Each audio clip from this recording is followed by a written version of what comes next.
ये दुनिया बहुत बड़ी है और दुनिया में दिखने वाली हर चीज ऊपर वाले की देन है। पर कुछ ऐसी भी चीजें हैं जो दिखती नहीं है पर ऊपर वाले ने ही बनाए। उन्हीं में से एक मायावी जीव है, जिन कहो या जिन्नात। इनके बारे में इस्लामिक रिलीजन में काफी बार बात की गई है, बल्कि अलाउद्दीन के चिराग से निकलने वाला जिन्नी या जिन के बारे में शायद ही कोई होगा जो नहीं जानता होगा।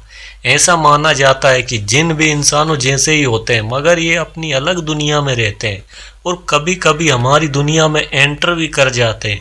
आज की कहानी 23 साल के इमरान के बारे में। इमरान 2 साल पहले ही अपना गांव छोड़कर अकेले दिल्ली में रहने आया था। यहाँ वो एक कॉल सेंटर में जॉब करता था और अपनी कमाई का ज़्यादातर पैसा घर भेज देता था। एक शाम इमरान ऑफिस से जल्दी फ्री हो गया तो उसने सोचा कि वे पास वाले बाजार जाकर घर के लिए कुछ सामान खरीद लेगा। वे अपने घर के लिए एक शोपीस ढूंढ रहा था। असल में इमरान की अम्मी अक्सर घर में शोपीस रखने की बात किया करती थी और वे हर समय अपने सरपंच के घर में रखे एक नीले बॉक्स की बात करती थी। ईद आने वाली थी और इमरान इस ईद पर अपनी अम्मी को खुश करना चाहता था। उसी नीले बास जैसा एक बास अपनी मम्मी के लिए ईद के रूप में उन्हें देना चाहता था। पर काफी देर तक बाजार में घूमने के बाद भी इमरान को वैसा कुछ नहीं मिल रहा था।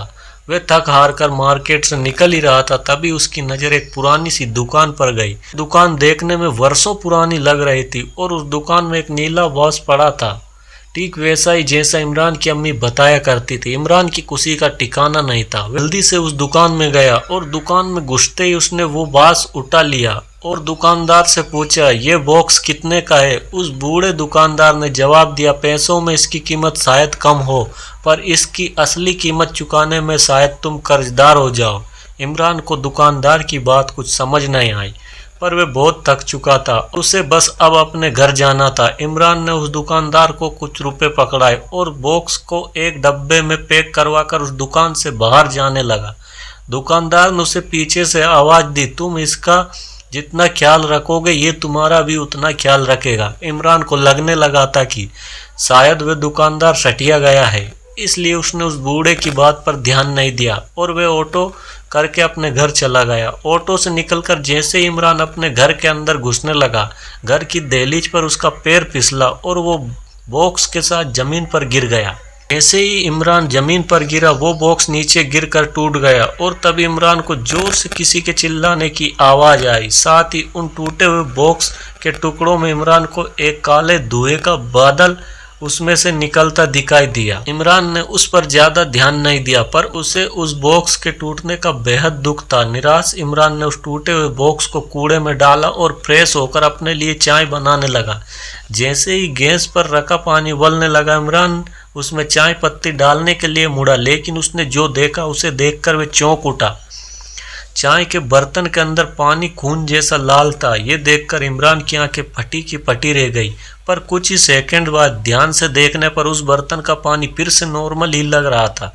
इमरान को लगा कि शायद उसे कोई वहम हो गया है, पर इमरान को उस रात एक अजीब सी थकान महसूस हो रही थी, तो उसे उस रात से पहले कभी नहीं थी। इमरान ने चाय पी और वह सोने चला गया। सोते हुए इमरान को अचानक ऐसा महसूस हुआ कि जैसे उसके चेहरे के बहुत पास कोई जोरों से सांसें ले रहा है।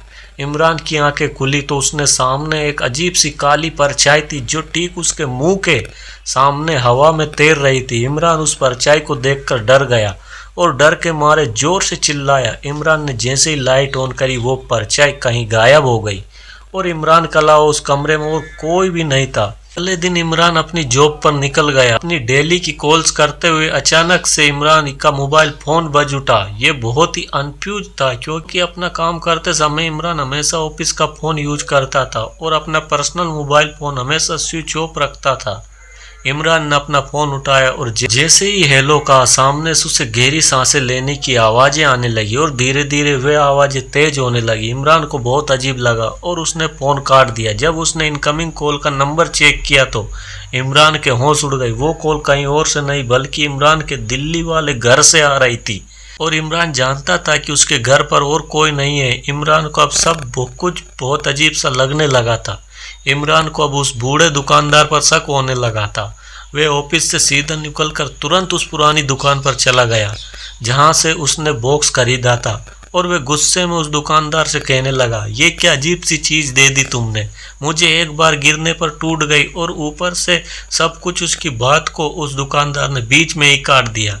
ये जानकर कि वे बॉक्स टूट गया है, उस दुकानदार का पूरा चेहरा सफेद पड़ गया और उसने इमरान को उसकी दुकान से फौरन निकलने को कहा। वे इमरान को धक्के मारकर शॉप से निकालने लगा और बार बार वे बूढ़ा दुकानदार सिर्फ एक ही चीज दोहरा रहा था, यहाँ से चले जाओ तुम, वरना वो आ जाएगा और बाहर नहीं आना चाहिए, चले जाओ, यहाँ से चले जाओ। इमरान को बहुत डर लगने लगा था। उसने हाथ जोड़कर उस दुकानदार से पूछा कि आखिर उसके साथ क्या हो रहा है। बहुत विनती करने के बाद उस दुकानदार ने बताया कि उस बॉक्स के अंदर पिछले 5000 सालों से एक जिन कैद है, जो कि उस बॉक्स को संभाल कर रखता है। उसके घर में पैसा आता है और उसकी बरकत होती है।